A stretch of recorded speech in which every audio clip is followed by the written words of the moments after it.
अस्सलामुअलैकुम ख़वातीनो हज़रात, कैसी हैं आप सब लोग। उम्मीद है खैरियत से होंगे। जी हाँ, माहनामा आपकारी जो जिन्नातों की दुनिया और इंसानों की जिस्मानी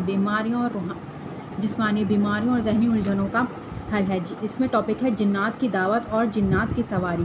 कारिन अस्सलामुअलैकुम। मेरा ताल्लुक़ एक पहाड़ी इलाके से है जहाँ हमारे बड़े सदियों से आबाद हैं। हमारे इलाके में जिन्नात के बहुत से वाक़यात मशहूर हैं, मगर वो अमूमन किसी को नुकसान नहीं पहुँचाते, बल्कि मुख्तलिफ़ शक्लें इख्तियार करके आते हैं और इनके जाने के बाद इल्म होता है इनका ताल्लुक़ कौम जिन्नात से है। इस मुतालिक दो वाक़यात तहरीर कर रहे हैं।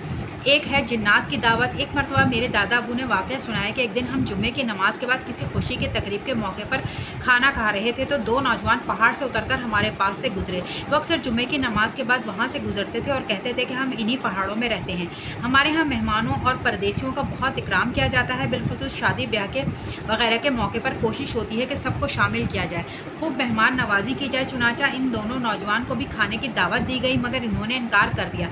लेकिन जब ज़्यादा इसरार किया तो इन्होंने कहा कि ऐसा करो, आप लोग जो गोश्त खा रहे हैं इसकी हड्डियाँ एक साफ़ जगह पर जमा करके हमें दे दें, यही हमारी ग़िज़ा और दावत है।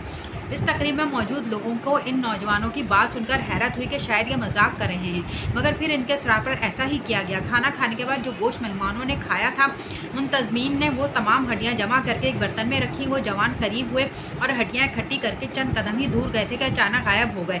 इनके जाने के बाद एहसास हो गया इनका ताल्लुक़ कौम जिन्नात से था। इन दोनों जवानों को चंद बार मैंने भी अपने इलाके में खुशी के मौके पर जब काफ़ी लोग जमा होते थे चंद बार देखा, मगर जब भी इनके करीब जाना तो वह अचानक नज़रों से ओझल हो जाते हैं। ख़वातीनो हज़रात, हज़रत साहब ने 12 दफ़ा ये बताया है कि जब आप खाना खाएं हड्डियाँ साफ़ जगह पे रख दिया करें, वो जिन्नातों की खुराक होते हैं और जब वो खा लेते हैं तो फिर आपकी मदद करते हैं। जो भी आप काम कर रहे हों, आपके कामों में आसानियाँ पैदा करते हैं। दूसरा उन्होंने बताया है जिन्नात की सवारी। हमारे यहाँ जब भी अक्सर लोग आधी आधी रात तक पहरा देते ताकि कोई चोरी ना करे या कोई और नाखुशगवार वाक़या पेश आ जाए। इन लोगों ने हमारे अपने चंद करीबी रिश्तेदार भी पहरा देते हैं। ये वाक़या मुझे इन्हीं के ज़रिए मिला। एक शख्स किसी महफिल में गया, वापसी के वक्त इसको बहुत रात हुई, इसने वापस आने का इरादा किया। उसके रास्ते में एक पुराना कब्रिस्तान आता है। किसी भी नाखुशगवार वाक़े से निपटने के लिए इसने हिफाजत की नीयत से अपने साथ हथियार रखा हुआ था। जब यह कब्रिस्तान से गुजर रहा था तो इन्हें चंद गधे नजर आए। इसने एक गधे को पकड़ लिया और इस पर सवार हो गया। रात काफ़ी ताख़ीर हो चुकी थी।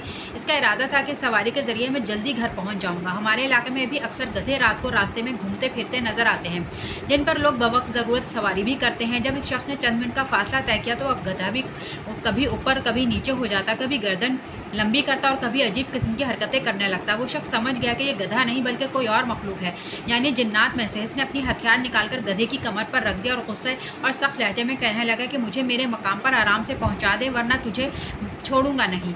अब जब इसने ये बात कही तो पीछे से बाकी गधों ने आवाज़ें दी कि ये हमारे कबीले में सबसे ज़्यादा शरारती है, तुम इसको ज़रूर मज़ा चखाओ। इस बात को चंद लम्हे गुजरे थे कि वो सब गधे गायब हो गए और ये साहब घर पहुंच गए। तो ख़वातीनो हज़रात, आज के लिए इतना ही। मिलते हैं अगली वीडियो में। अल्लाह।